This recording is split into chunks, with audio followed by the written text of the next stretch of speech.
Hello friends, स्वागत है आपके अपने यूट्यूब चैनल मैथ्स ऊपर में। मैं हूं राकेश साहू।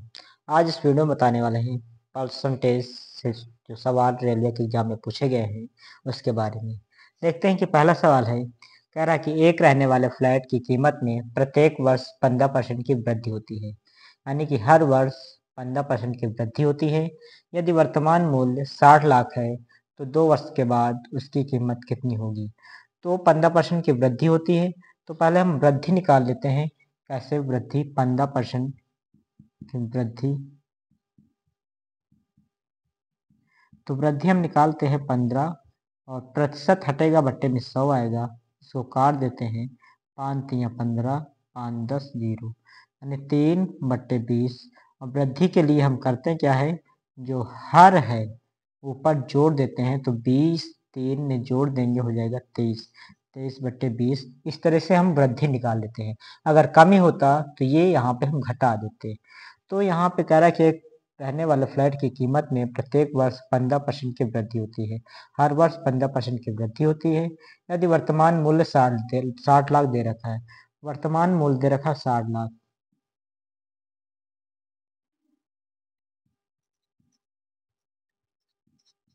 दही सैकड़ा हजार 10,000 लाख 10 लाख, वर्तमान मूल्य 60 लाख दे रखा है।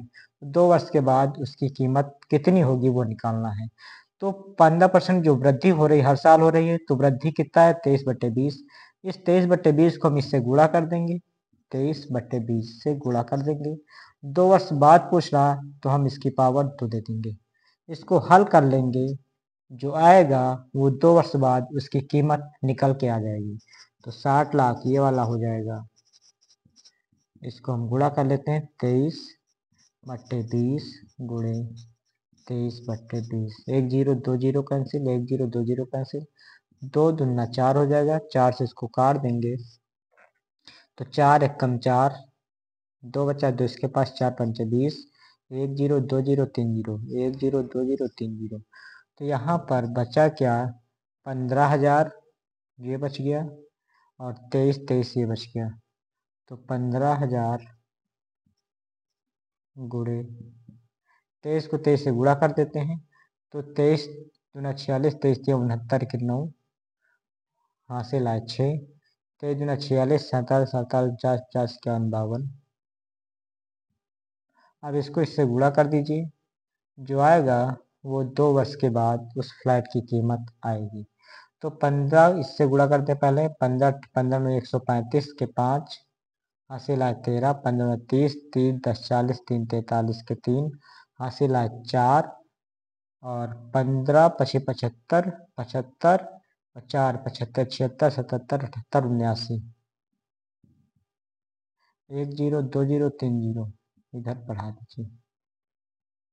तो इकाई, दहाई, सैकड़ा, हजार, 10,000, लाख, 10 लाख,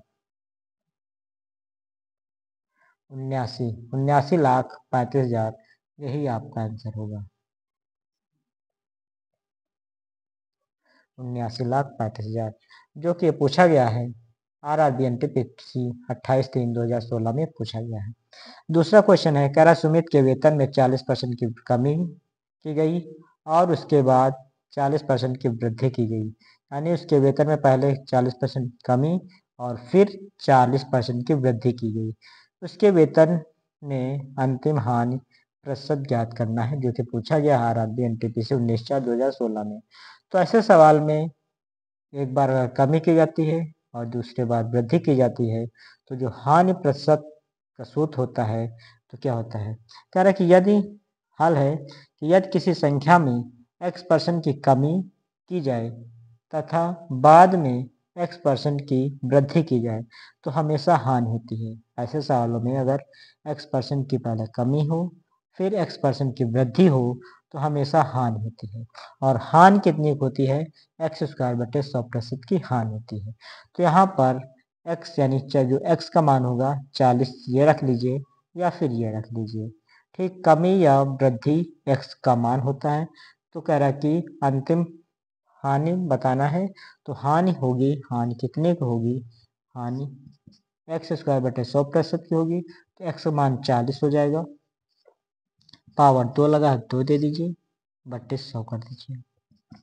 40 को 2 बार करना है, 40 गुणे 44 बट्टे 100, 1 0 2 0 1 0 2 0, 4 चौक 16, जो 16% की हानि होगी। तो अगर ऐसे सवाल आते हैं कि एक बार 40% की कमी की जाए और फिर 40% की वृद्धि की जाए, तो उस अंतिम रूप से हानि क्या होगी? तो ऐसे सवालों में यानी कि एक बार कमी की जाए, दोबारा वृद्धि की जाए तो हमेशा हानि होती है, और हानि हमेशा x स्क्वायर बट्टे 100% की होती है। तो यहाँ पर x का मान 40 ये वाला रख लीजिए या फिर ये रख लीजिए, हल कर लीजिए, आपका आंसर आ जाएगा 16%। और ये पूछा गया है RRB NTPC 19/4/2016 में। अगला क्वेश्चन है, करा नई सरकारी नीति में प्याज के मूल्य में 35% की वृद्धि की जाती है। यानी नई सरकारी नीति में प्याज के मूल्य में 35% क्या की जाती है? वृद्धि की जाती है। एक व्यक्ति को प्याज की खपत में कितने प्रतिशत कमी कर देना चाहिए कि उसके व्यय में कोई वृद्धि ना हो? यानी कि खपत खाने में कितना कम कर दे कि उसके व्यय में कोई वृद्धि ना हो। तो अगर ऐसे सवाल आते हैं तो करेंगे क्या?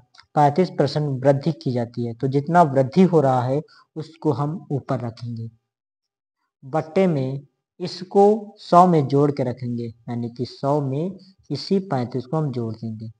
प्रतिशत लाना है तो प्रतिशत के लिए 100% से हम गुणा कर देंगे, हल कर लेंगे इसको, तो 35 बट्टे 135 हो जाएगा, गुणे 100%। 5 से काट दीजिए, 5 सत्ते 35, 5 दूनी 10, 3 बचा, 3 5 सत्ते 35, तो यहाँ पर हो जाएगा 700 बट्टे 27 प्रतिशत।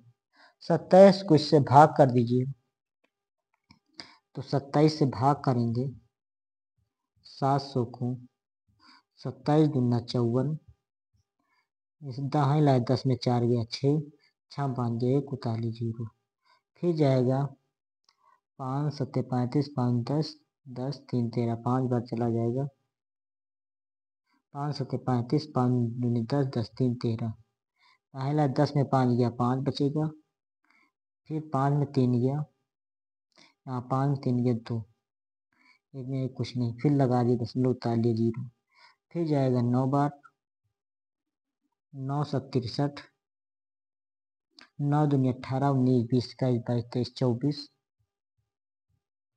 10 में 3 गया 7, यहाँ बचा कुछ नहीं, फिर यहाँ पे 0 उतार लेंगे, 27 दूना 54, तो इसका आंसर हो जाएगा 25.92%।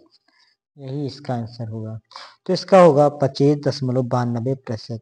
तो ऐसे सवाल इसी तरीके से किए जाएंगे कि प्याज नई सरकारी नीति में प्याज के मूल्य में 35% वृद्धि की जाए, एक व्यक्ति प्याज की खपत में कितने प्रतिशत की कमी कर दे कि उसके व्यय में कोई वृद्धि ना हो। यानी कि मूल्य में वृद्धि होने के कारण व्यक्ति कितना कि मूल्य यानी कि मूल्य में वृद्धि हो जाने के कारण व्यक्ति को कितना खाने में कमी कर देना चाहिए उसके व्यय में कोई वृद्धि ना हो।